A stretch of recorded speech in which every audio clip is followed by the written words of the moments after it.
दोस्तों, रामायण काल के 7 ऐसे शक्तिशाली वानर जिनके किस्से सुनकर आप भी हैरान रह जाएंगे। तो दोस्तों, चलिए अब जो है ज्ञान की बात को शुरू करते हैं। दोस्तों, वीडियो में आगे बढ़ने से पहले अगर आप लोग चैनल पर नए हैं तो चैनल को सब्सक्राइब जरूर कीजिए और कमेंट कीजिए।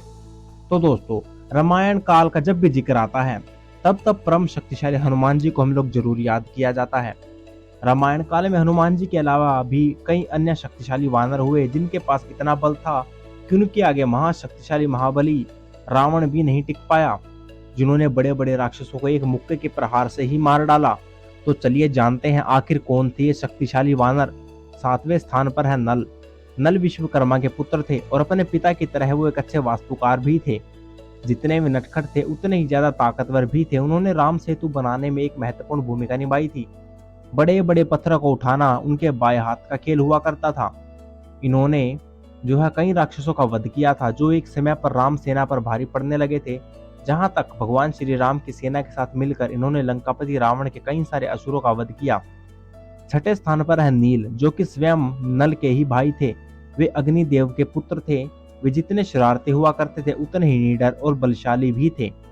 बड़ी बड़ी चट्टानों और पेड़ों को उखाड़ दिया करते थे। नील ने युद्ध उन्माद और निकुंभ नाम के राक्षसों से भयानक युद्ध किया और निकुंभ के सारथी का गला काट कर उसे मार डाला। इतना ही नहीं, उन्होंने युद्ध उन्माद पर इतना भीषण हमला किया जिससे उसकी अकाल मृत्यु हो गई। नील ने रावण के सेनापति को एक चट्टान फेंक कर ही मार डाला। 5वें स्थान पर है वेदवादी। अश्विनी कुमार के पुत्र थे और भगवान श्री राम की सेना के मंत्री के पद पर थे। वादी वेद ने श्री राम की सेना की अगुवाई तो की थी, साथ ही उन्होंने राक्षसों का ऐसा वध किया कि राक्षस की सेना के बड़े बड़े पराक्रमी राक्षस भी पीछे छूट गए। इन्होंने ब्रह्मा जी से वरदान मिला था जिसके परिणाम स्वरूप वे महाभारत काल में भी जीवित रहे। जब वादी वेद के मित्र भामा असुर का श्री कृष्ण ने वध किया तब उन्होंने अपनी मित्रता के शोक में उत्पात मचाना शुरू कर दिया। बता दे, जो भामा असुर पृथ्वी का पुत्र था और इन दोनों के बीच गहरी दोस्ती थी, इसलिए जब भामा असुर का वध हुआ तब वेद ने बड़े बड़े पहाड़ों को फेंककर नगरों के नगर खत्म कर दिए। इतना ही नहीं, सहदेव जब किष्किंधा नाम के गुफा में पहुंचे तब किसी कारण के चलते उनके और वेद के बीच 7 दिनों तक युद्ध चला।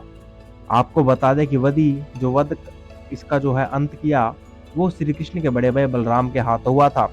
उन्होंने इन्हें वहीं पर वीर गति प्राप्त कराई थी। 4थे स्थान पर आते हैं अंगद। अंगद राजा बाली के और तारा के बेटे थे। युद्ध के समय उनका सामना नारद और महापातक जैसे अत्यंत शक्तिशाली पापी राक्षसों से हुआ। तब तीनों में भीषण युद्ध चला। अंगद ने उनकी छाती पर इतने प्रहार किए जिससे दोनों का कलेजा ही फट गया। यह सब देखकर बाकी सभी राक्षस थर थर कांपने लगे। इतना ही नहीं, जब उनका युद्ध रावण के पुत्र मेघनाथ से हुआ तब पहली भिड़ंत में उन्होंने मेघनाथ को हार का मुख दिखा दिया। उसे रणभूमि छोड़कर भागने के लिए मजबूर कर दिया। अंगद ने इतना भीषण प्रहार किया जिससे मेघनाथ के रथ के सारथी और घोड़े दोनों मारे गए। वही गमन शास्त्र नामक राक्षस ने जब उनसे युद्ध करना चाहा तब उन्होंने उनकी ही तलवार से उनका सर धड़ से अलग कर दिया।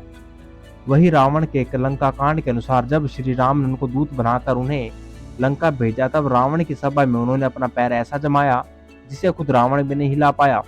बाकी उसकी प्रजा और उसके मंत्रीगण तो देखते ही रह गए। 3रे स्थान पर है दोस्तों सुग्रीव। किष्किंधा के राजा सुग्रीव बाली के छोटे भाई थे और अंगद के चाचा। वीर सुग्रीव ने जब सुहेला पर्वत पर रावण को देखा तो उसे इतना गुस्सा आया कि उसने तुरंत ही रावण से लड़ना शुरू कर दिया। सुग्रीव बहुत ही प्रतापी थे और इस वजह से वह रावण पर भी भारी पड़े और रावण को अपनी रक्षा के लिए कई सारी मायावी शक्तियों का जो है कमाल दिखाना पड़ा और मौका पाकर वहां से उसे भागना भी पड़ा। इसके बाद युद्ध में उन्होंने बलवान कुंभकर्ण से भीषण युद्ध किया, उनकी नाक को एक बार में ही काट डाला और साथ ही उनके बेटे कुंभ का भी वध किया। इतना ही नहीं, ओम प्रकाश और रावण के भाई बहादुर को उनके घुटनों पर ले आए और उसका अंत वध भी किया। कहते हैं सुग्रीव और बाली के बीच युद्ध की वजह सिर्फ बाली बने थे। इसकी वजह भी आप सब लोग जानते होंगे। किस तरह के राक्षस का पीछा करते हुए बाली एक गुफा में जा घुसे।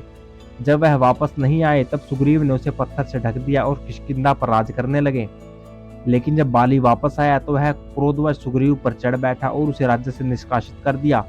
जहां बाद में हनुमान जी की सहायता से सुग्रीव की भेंट स्वयं भगवान श्री राम से हुई, तब जाकर उन्होंने स्वयं भगवान श्री राम की सेना में सम्मिलित होना बेहतर समझा और माता सीता की खोज में निकल पड़े और लंका पर चढ़ाई की।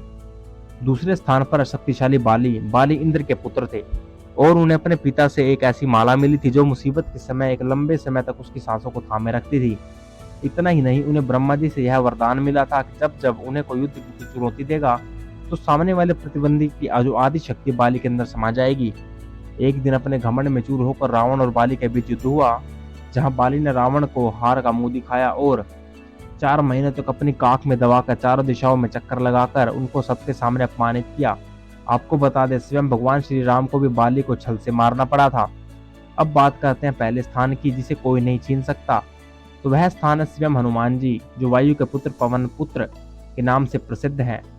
उनके अंदर सूर्य को खाने का बल तो था, साथ ही उसी बाल्यकाल में इंद्र ने अपने वज्र से उन पर प्रहार किया। हनुमान जी वह सहन कर गए क्योंकि वह स्वयं भगवान शिव के अंश अवतार थे और इसी वजह से उन्हें बहुत सारे देवता से कई सारे वरदान भी प्राप्त थे। इन पर प्रभु श्री राम की विशेष कृपा भी रही थी, जिसके चलते दुनिया में ऐसा कोई भी काम नहीं था जो ये न कर सके। जब सबके कहने पर माता सीता का पता लगाने हनुमान जी लंका गए तो उन्होंने पूरी लंका को ही जला डाला, जबकि वहां पर लंकापति रावण भी मौजूद था और साथ ही अपनी शक्तियों पर घमंड करने वाला इंद्रजीत यानी मेघनाथ भी था। अशोक वाटिका में उन्होंने स्वयं रावण के पुत्र अक्षय कुमार का वध किया था। वहीं साथ ही जब इंद्रजीत उन्हें पकड़ने आए तब उन्होंने उन पर ब्रह्मास्त्र चलाया, लेकिन उन्होंने ब्रह्मास्त्र का मान करते हुए खुद को बंदी बना लिया। लेकिन ब्रह्मास्त्र भी उनका कुछ नहीं बिगाड़ सकता था, क्योंकि वरदान भी स्वयं उन्हें ब्रह्मा जी से ही प्राप्त था कि उनका शक्तिशाली अस्त्र ब्रह्मास्त्र भी उनका कुछ नहीं बिगाड़ सकता। कहते हैं उन्होंने महाबलशाली कुंभकर्ण से भी युद्ध किया था और उनके त्रिशूल के 2 टुकड़े कर दिए थे। और उनका सामना जब रावण से हुआ तब उन्होंने एक मुक्के के वार में ही रावण के कान से खून की धारा निकाल दी। इसके बाद उन्होंने ऐसे कई राक्षसों का वध किया जो अत्यंत बलवान माने जाते हैं। हनुमान जी का जिक्र सिर्फ रामायण में नहीं बल्कि महाभारत में मिलता है और कहते हैं वो आज भी जीवित हैं, क्योंकि वह एक चिरंजीवी हैं और वह इस कलयुग के अंत तक रहेंगे। और जब तक भगवान विष्णु का 10वां अवतार यानी कल्कि अवतार जन्म नहीं लेगा तब तक हनुमान जी जीवित रहेंगे। कल्कि अवतार की सहायता के लिए युद्ध में प्रस्थान करेंगे और यही थे रामायण काल के वो खास 7 शक्तिशाली वानर जिनका जिक्र रामायण में मिलता है। इनके किस्से कहानियां आज भी प्रचलित है। आप इनमें सबसे बलशाली वानर किसे मानते हैं हमें कमेंट करके जरूर बताएं और ऐसी वीडियोस के लिए आप लोग चैनल को सब्सक्राइब कर सकते हैं। And thank you for watching.